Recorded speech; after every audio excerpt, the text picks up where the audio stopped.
ব্যবস্থা করতে হবে, আমাদের রাস্তা সমান করে জলের ব্যবস্থাটা করে দিন। ধুলো উঠছে, বাচ্চারা যে কোথাও চলতে পারছে না, স্কুলে যেতে পারছে না, বাচ্চাদের বাইরে বের করতে পারছি না। আমাদের রাস্তার ধারে বাড়ি ঘর সব অবস্থা খারাপ হয়ে যাচ্ছে। আজ 5-6 দিন হয়ে আছে। প্রধান এসে বলছে আমার এসব কাজ নয়, আমি বলতে পারবো না, আমার জানিয়ে এইসব কাজ হয়েছে।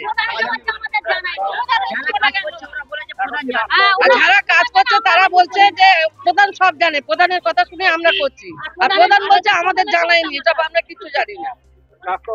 হ্যাঁ, রাস্তার অবরোধ করেছে ধুলোর জন্য। আমরা চাচ্ছি রাস্তাটা সমান করে গুছিয়ে একটু জল দিয়ে, যাতে ধুলোটা না ওড়ে।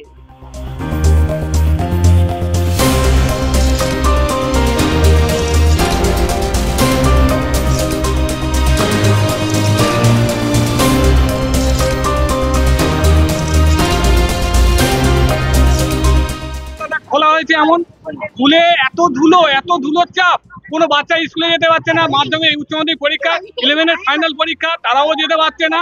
বারবার ওদের বারণ করা হচ্ছে যে তোমরা রাস্তা খুলো না, এখন পরীক্ষার পরে খুলবে, আমাদের ঈদের পরে খুলবে।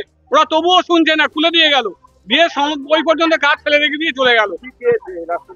পাইপ গেছে, জলের পাইপ লাইনের কাজ।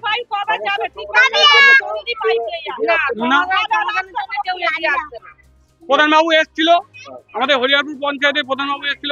প্রধানবাবু বললো ঠিক আছে, আমি ওদের সঙ্গে কথা বলি, কাল পরশু থেকে আমরা কাজ করে দেবো। স্যার তো সবাইকে ডাকলো, ওদের ওপরে মহলে সবাইকে ডাকলো, হরিহরপুর পঞ্চায়েতের প্রধানকে ডাকলো, বারুইপুর থানাকে ডাকলো। স্যার বললো ঠিক আছে, আমি কথা বলছি, কথা বলে রাস্তাকে যাতে সমস্যার সমাধান হয় সেই ব্যবস্থা আমরা করছি।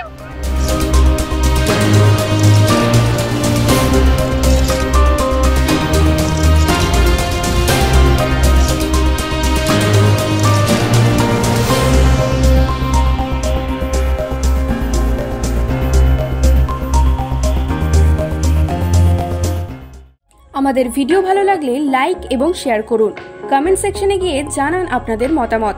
আরও ভিডিও পেতে আমাদের চ্যানেল সাবস্ক্রাইব করুন এবং প্রতি মুহূর্তে খবরের আপডেট পেতে প্রেস করুন বেল আইকন।